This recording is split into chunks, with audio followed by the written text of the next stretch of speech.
Ya, kembali kita bincang-bincang hari ini.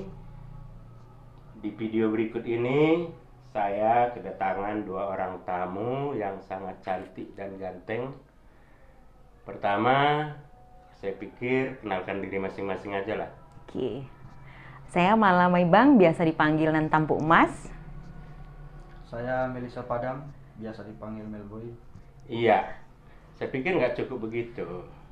Kenalkan lebih lanjut tentang latar profesi, tentang di mana tinggal, apakah sudah punya pacar atau belum, mungkin lebih biar orang lebih tahu. Oke, Iya. dia lebih detail lagi Iya. perkenalannya ya. Oke, saya Nurmala Maibang lengkapnya. Saya lahir di Medan 20 Oktober 1978 dan sudah tua termasuk hampir setengah abad. Ya, muda ya. Saya bekerja sebagai ASN di Rumah Sakit Adam Malik, dan saya juga pelaku seni. Saya penyanyi Pak dan juga saya punya sanggar Nan Tampu Emas, dan yang paling intinya sewa dan jual baju Pak. Oh itu ya. Iya. Jadi banyak profesi Iya. berarti ya. Terus bagaimana orang bisa memanfaatkan profesi Mala? Ya, silakan saja hubungi langsung kontak person saya, atau biasa juga lihat langsung di FB saya Nurmala Maibang. Kalau di nomor telepon bisa 0813 75 09 79 19. Iya, itu perkenalan awal dari artis kita hari ini tentang identitas dan profesi sehari-hari dari Nurmala Maibang. Selanjutnya silakan Padang Ganteng. Iya, baik. Jadi perkenalkan, nama saya Melisa Padang, sering dipanggil Melboy. Iya. Nah, jadi Coba agak keras sedikit biar Iya. lebih tegas. perkenalkan, nama saya Melisa Padang, biasa dipanggil Melboy. Jadi aktivitas saya selama ini sedang melanjutkan studi di Bali. Ya. Nah, kebetulan juga studi yang saya emban itu terkait linguistik. Jadi saya pikir ini berkaitan dengan kebudayaan. Kebudayaan. Iya, iya. Jadi yang saya inginkan di sini adalah, kebetulan saya juga studi saya terkait dengan kebudayaan. Saya inginkan untuk Pak Barat terkait kebudayaan bisa dikembangkan ke depannya. Ya, itu mungkin nanti lebih lanjut. Artinya studinya itu sekarang sudah selesai apa masih? Sudah Jadi selesai. sudah selesai S2 dari Universitas Universitas Warmadewa. Udayana. Warmadewa Warmadewa. Iya. Yo, Warmadewa di Bali. di Denpasar, Bali. Denpasar Bali ya. Jadi bidangnya di linguistik ya. Iya, betul. Jadi ketepatan hari ini kan pelantikan Bupati dan Wakil Bupati Kabupaten Pak Barat sebagai ahli linguistik atau sebagai ahli budaya. Kira-kira apa harapannya? Atau pertama lah kita sebutkan dulu selamat. Selamat ya. dulu. Oh iya, saya sendiri selaku seorang warga yang berasal dari Pak Barat atau Pak mengucapkan selamat bertugas kepada Bapak Frans Bernard Tumanggor sebagai Bupati dan Bapak Mutsito Sodin sebagai Wakil Bupati. Mudah-mudahan saja berkat doa dan sodip dari semua orang tua, Pak Barat ke depan akan lebih maju dipimpin oleh Bapak berdua. Iya. Jadi selamat saya ucapkan kepada Bapak berdua. Itu dari saya. Mungkin dari Mala. Saya juga nggak mau tinggal dong ya. silakan. Iya, saya juga mungkin mewakili seniman yang ada di Medan ya, Iya. atau warga Medan mengucapkan selamat juga kepada Bapak Bupati dan Wakil Bupati Pak Barat yang sudah dilantik hari ini. Semoga kedepannya lebih sukses lagi, dan yang pasti dari seniman lebih diperhatikan untuk dimajukan di dalam budaya kita Pak, agar jangan tertinggal dari sebelum-sebelumnya. Selamat dulu lah. Selamat ya. dulu Mungkin ya. dari Melboy. Dari saya Ucapan juga selamat sampaikan selamat atas dilantiknya Bupati dan Wakil Bupati kita, Pak Ya. Barat. Jadi kita berdoa dan berharap Kabupaten Pak Barat semakin maju ke depan. Juan-juan. Iya, jadi mungkin kita masuk ke substansi. Selaku pelaku seni, apa harapan dari Mala sebagai pelaku seni Pak untuk Bupati kita yang baru dilantik ini? Iya. Harapan yang lebih berisi lah, apa kira-kira? Iya, seperti yang sudah saya terapkan sedikit tadi, bahwa kita ingin seniman Pak itu lebih diperhatikan dari yang sebelumnya. Sebelumnya juga diperhatikan, tapi lebih lagi maunya diperhatikan untuk memacu semangat pelaku-pelaku seni, pengrajin seni Pak seperti pengrajin pembuat kelondang atau alat musik Pak atau juga penyanyi ataupun penari, semualah yang berkaitan dengan seni budaya Pak. Kenapa? Karena selama ini selaku saya yang tinggal di Medan, setiap ada acara setiap ada acara budaya, Pak itu sering tertinggal. Iya. Iya, jadi kita harapkan setiap gerakan yang ada di dunia ini yang melibatkan semua budaya, jangan sempat Pak ketinggalan lagi. Iya, mungkin konkretnya apa yang harus mereka lakukan?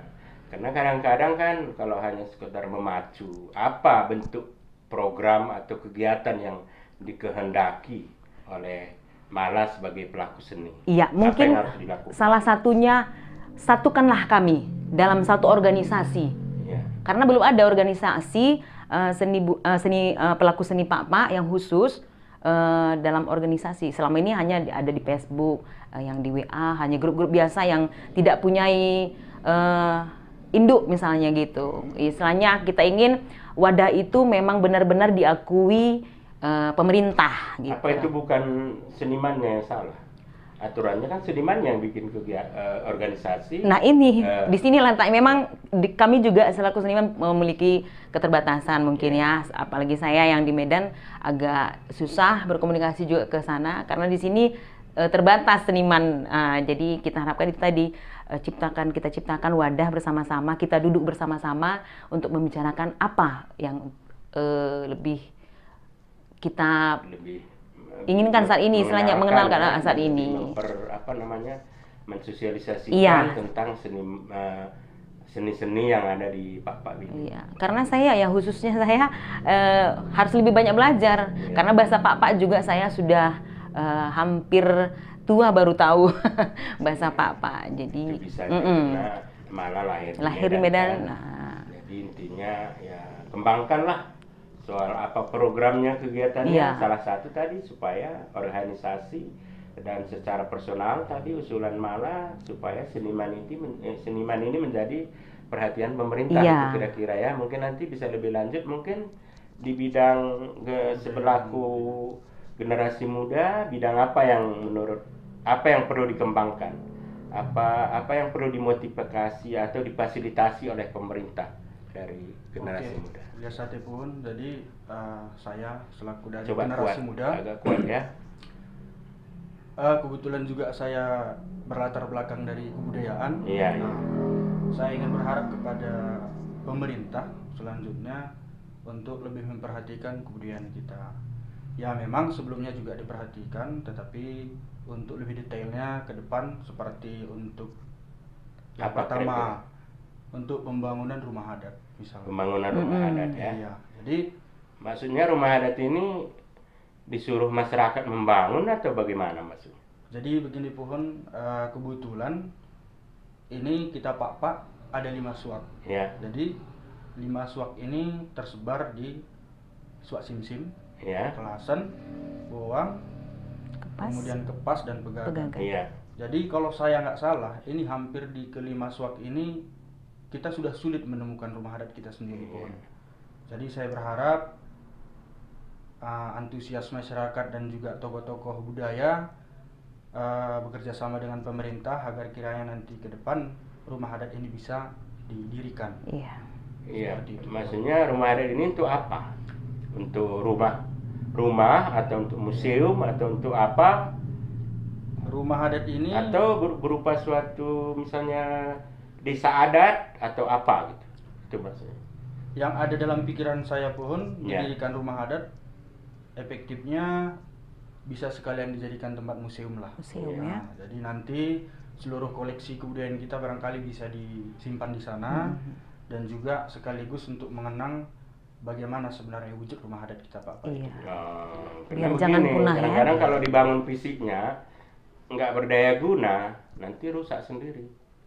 Tapi kalau berdaya guna betul, artinya misalnya rumah adat ini dijadikan jadi museum atau perpustakaan, tapi orang bisa melihat rumah adat Pak ini bisa dilihat dalam museum Pak. Gitu. Karena susah sekali misalnya kalau dipaksa lagi masyarakat itu membangun rumah adat. Iya kan? Iya. Nggak mungkin. Ya. Selain rumah adat apa? Coba. Selain rumah Coba adat yang tegas, yang iya. kuat. Selain rumah adat masih ada lagi seperti pembuatan kamus Puhun. Kamus. Iya, jadi saya juga sudah melihat kamus Pak itu masih sulit ditemukan Puhun. Iya. Jadi saya berpikir bahwasanya kosakata bahasa Papa itu jangan sempat punah, Iya. ataupun diganti dengan kosakata bahasa yang lain. Iya. Nah, Artinya banyak kosakata lama itu tidak terarsipkan ya, Iya. tidak terdokumentasi. Iya. Karena kita tahu memang kamus yang sudah bertaraf nasional internasional itu baru ada kamus Raja Tendimanik. Iya, udah Ya, saya baca. itu ditulisnya pada zaman Belanda, ya. Jadi yang saya tahu itu satu-satunya memang. Iya. Jadi salah satu ya supaya memfasilitasi para linguis lah ya, Iya. ahli bahasa untuk membuat kamus, Kamus. ya. Karena terkait dengan kamus ini saya aja sering nggak mengerti kalau Iya. sudah empung bicara Iya. bahasa Papa yang sudah memang jarang saya dengar. Sementara nggak ada apa pustakanya ya, nggak Iya. ada kamus yang perlu bisa dibeli atau dibaca ya atau dilihat gitu ya. Ya, jadi ada rumah adat, kamus, apalagi? Iya. Oke, jadi ada lagi Pun. Iya, Eh, apa ini kira-kira lagi perlu seperti dikembangkan? gerga Ornamen, Papa. gerga ya. Gerga ya, Iya. Pun. Jadi saya juga sangat berharap untuk ke depan seluruh bangunan instansi pemerintah Gambar bisa gerga. kita buat gerga Papa di setiap bangunan itu Pun. Iya. Iya. Jadi saya pikir dengan begitu nanti paling tidak kita semakin menghargai dan bisa melihat secara nyata bagaimana wujud daripada gerga Papa itu Gerga ya. Pun. Iya. Karena ya gerga ini memang salah satu seni ya. Itu mungkin namanya seni ornamen ya. Ornamen. Seni ornamen perlu dikembangkan. Masalah huruf gimana? Tulisan. Aksara, ya. Aksara, Ya, Pak. itu Ya. juga Pun. Karena aksara Pak ini juga hampir punah loh. Iya. Hampir, ya, Ya. betul. Itu gimana ke depan? Banyak, mungkin banyak saya aja nggak hafal itu. Mungkin kalau bisa dibuat secara edukasi seperti di sekolah, lesnya gitu, khusus ekstrakurikulernya gitu. Mungkin ya, di sekolah bisa dibuat aksara Pak itu jadi ekstrakurikuler gitu. Sebenarnya kalau di sekolah ada itu namanya mata pelajaran muatan lokal. Muatan lokal iya. Itu bisa dimasukkan di situ, di muatan lokal. Di muatan lokal mulai dari SD, SMP, SMA, minimal misalnya di Papak Barat dan Dairi misalnya kan. Kalau bisa lagi ke Sabul Salam, Sikil misalnya kan. Sehingga itu gerga itu bisa di situ dan juga mempelajari aksara. Bisa di situ sebenarnya ya. Apalagi kira-kira dari mana? Kalau dari aku kebetulan aku juga sewa jual baju Pak, jadi sering ada komentar dan protes. Ya. Kok itu gini, ini gini, ini gini. Jadi kita harapkan juga pemerintah yang terkait ke situ bolehlah buat seminar agar baju Pak ini mungkin dipatenkan, agar kita tidak jauh kali dari yang sebelumnya gitu. Istilahnya memang perlu menjadi berkembang, perlu menjadi indah, tetapi tidak jauh dari yang dulu kala gitu. Ya, kalau saya melihat gini lah, kalau masalah pakaian itu sebenarnya yang penting itu benang merah. Benang merahnya itu Iya. harus ada. Ada. Ya. Kalau soal modifikasi, kalau nggak ada modifikasi, nggak berkembang. Nggak berkembang memang. Ya. Karena budaya itu nggak pernah statis. Iya. Sama seperti bahasa kan. Bahasa itu kan bagian dari budaya. Iya. Jadi bahasa itu nggak bisa statis. Ada bahasa orang kita serap menjadi bahasa Pak. Gitu nanti seterusnya. Jadi bukan hanya bahasa Pak, semua bahasa begitu. Ya, jadi Tapi jangan sampai bahasa-bahasa lama itu kemudian tidak diketahui, hilang. iya benar. Ya. Kalau soal penambahan kosakata itu hal biasa ya. Sama seperti itu tadi. Iya, karena Jadi pernah kalau saya melihat benang merahnya penting lah. Iya, kalau gitu. itu. Jadi pernah juga konsumen saya minta, Kak, kok nggak ada gambar cicaknya gitu. Iya. Ya, jadi oh iya itu Pak melambangkan beras pati tanoh gitu kan. Jadi saya buat, ternyata ada juga yang komen cicak itu bukan di baju. Iya. Jadi itu ornamen bangunan. Iya. Nah, jadi Nah, inilah di sinilah yang istilahnya apa yang istilahnya boleh dimodifikasi seperti yang Abang bilang tadi, boleh dimodifikasi, Iya, tapi namun tidak melanggar. tidak menyalah Iya, gitu, menyalah. tidak menyalah gitu maksud saya. Iya, jadi kalau itu memang betul harus pemerintah melaksanakan Iya. kegiatan itu, karena kalau perorangan mungkin tidak semua sanggup. Iya. Ya. Karena itu harus dilakukan misalnya lokakarya, Iya. ya atau apa untuk menyatukan kesepakatan Persepsi. bagaimana sebenarnya benang merah, baju atau aksesoris pak-pak, ya. Tahu nggak apa saja aksesoris pak-pak baju perempuan? Bereng merapi-api. Iya. Itu kalau ada bajunya itulah ciri khasnya. Jadi pakai namanya bajunya baju merapi-api. Kemudian aksesorisnya apa? Ada lepa-lepa, Iya. ada kancing bajunya juga, Bang. Iya. Juga biasanya sobeng ya. Iya. Ucang. Biasa. Nah, kalau pakai goloknya itu kalau untuk perempuan ada rabi bundu. Iya. Iya, jadi ke depan tentu kalau kita minta yang asli itu susah. Susah.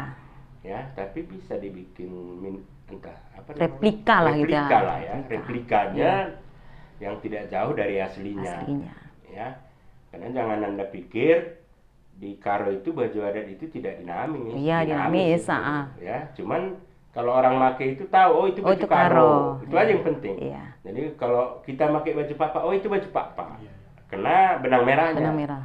Jadi kalau dia diminta seragam harus begini-begini, ya namanya manusia, seleranya kan Berbeda-beda, ya. Tapi jangan sampai lari dari benang merah, ya. Mungkin ada lagi dari usul-usul apa yang harus dalam rangka inilah kita menyambut bupati baru kita ini. Apa kira-kira? Apalagi usulnya atau idenya? Karena kalau kami yang tua-tua ini sudah kehilangan ide. Sudah habis. Ya, sudah habis. Ya. Dari ini lanjut dari Iya. kebudayaan Puhunnya. Jadi belakangan ini saya lihat ada juga untuk penamaan jalan di Papua Iya. Barat Puhun. Jadi kita juga berharap penamaan jalan yang ada di daerah ini, baik itu di ibu kota kabupatennya ataupun di desa-desa, digunakan penamaan jalan yang sesuai dengan ciri khas Pak lah. Iya, iya. Jadi Misalnya nama tokoh Puhun, nama Pak tokoh Pak, gitu. ya bisa. Bisa, ya. Itu nama-nama yang terkait dengan Pak Barat lah Pak ya. Barat, iya. Kalau dia di Pak Barat misalnya ada marga atau apa gitu Iya. kan, tokoh-tokoh marga, penamaan jalan. Jadi kalau terkait ke situ semuanya Mel, ada namanya Perda di daerah Pak Barat itu. Ya, nanti mungkin bupati baru akan meminta itu. Ada namanya, saya lupa nomornya. Ada namanya satu Perda Pelestarian Budaya. Pelestarian budaya. Ya, jadi itu ada udah diterbitkan oleh pemerintah Kabupaten Papua Barat melalui legislasi dari DPRD. Kemudian kedua ada namanya Perda Sulang Sedima. Itu sebenarnya bisa melalui Perda ini nanti kegiatannya salah satu penamaan jalan, ya. Termasuk yang tadi bisa, termasuk pembangunan rumah adat, Iya. bikin program muatan lokal, Aksara aksara Papa. Papa, pembuatan ornamen dan lain sebagainya. Sebenarnya kalau di Papua Barat payung hukumnya sudah ada, yang saya tahu. Cuman karena saya bukan orang pemerintah, saya nggak tahu bagaimana penerapannya hingga saat ini. Tapi saya tahu itu karena saya ikut pada saat itu dalam rangka penerbitan Perda itu. Cuman sampai sekarang yang saya tahu penerapannya belum, ya. Termasuk usul mana tadi bisa itu dalam dirangkum dan ya. Bisa itu payungnya, kemudian tinggal melaksanakan program dan kegiatannya. Itu yang saya tahu, ya. Tapi nggak tahu sampai sejauh mana Perda itu sekarang itu dilaksanakan di Papua Barat. Mungkin ada lagi hal-hal lain untuk menyambut bupati baru kita, malah Kayaknya juga seperti kita udah habis kayaknya. udah ya, nanti terlalu banyak. Nanti terlalu bingung juga ya. Mungkin Melbourne. di sesi berikutnya kita usulin lagi. Iya. Ada lagi? Ya, dari saya sudah Pun. Terkait Udah, ya? kebudayaan sudah Pun. Iya. Jadi silakan kira-kira kata-kata terakhir, bukan mau mati nih ya, tapi semacam inilah doa atau sudip kita kepada pimpinan kita yang baru supaya mereka dalam melaksanakan kegiatan, kita harapkan tujuannya hanya untuk memakmurkan masyarakat Pak Barat. Jadi cita-cita masyarakat menjadi masyarakat yang duma dari awal berdirinya teruslah menjadi perlu dipegang oleh siapapun yang menjadi bupati dan wakil bupati kita di Pak Barat. Jadi video ini memang agak terbatas Pak Barat ya, karena itu menyambut Bupati Kabupaten Pak Barat. Itu dari saya sebagai penutup. Silakan Mala penutupnya. Ya, mungkin dari saya juga harapan kita semuanya, seluruh warga Pak dimanapun berada, kita jangan hanya berpacu kepada kepemerintahan, tetapi pada dasarnya kita harus saling berangkul, saling berpegangan tangan, saling bekerja sama. Karena apapun yang kita kerjakan, kalau hanya sendiri-sendiri, nggak akan menjadikan hasil yang lebih baik. Tetapi kalau kita bersatu untuk memajukan satu tekad kita untuk Nduma, kita pasti berhasil. Iya, terakhir dari Melboy. Ya, dari saya di sini kita berharap dengan kepemimpinan yang baru, Pak Frans B. Hartumangger dan Bapak Solin. Nah, semoga ke depan Kabupaten Pak Barat semakin menjadi kabupaten yang lebih baik dan Duma. Dan juga saya berpesan kepada generasi milenial, apa yang bisa diperbuat kita lakukanlah. Kita bersama-sama juga bisa, mandiri juga bisa, bagaimana caranya supaya kabupaten kita lebih maju. Iya, jadi berarti mari semua berbuat. Iya. Jadi jangan juga hanya mengharapkan pemerintah. Secara personal, secara organisasi, swasta, negeri, semua harus terlibat. Ya. Jadi kata Mala harus bersama-sama. Berarti gotong royong itu pentingnya. Ya. Jadi kata Pak Na bersirup-urupen dalam membangun kampung kita di Pak Barat. Mungkin itu saja video kita hari ini. Mudah-mudahan ada manfaatnya. Bila ada kata-kata yang kurang berkenan, kami mohon maaf. Tapi sekali lagi jangan lupa tetap tonton video kami, jangan lupa subscribe, like, share, dan pukul lonceng notifikasi supaya nanti video kami berikutnya akan segera muncul di wall Bapak Ibu sekalian. Jadi mohon maaf, terima kasih. Juan Banta Karina. Oang. Juan.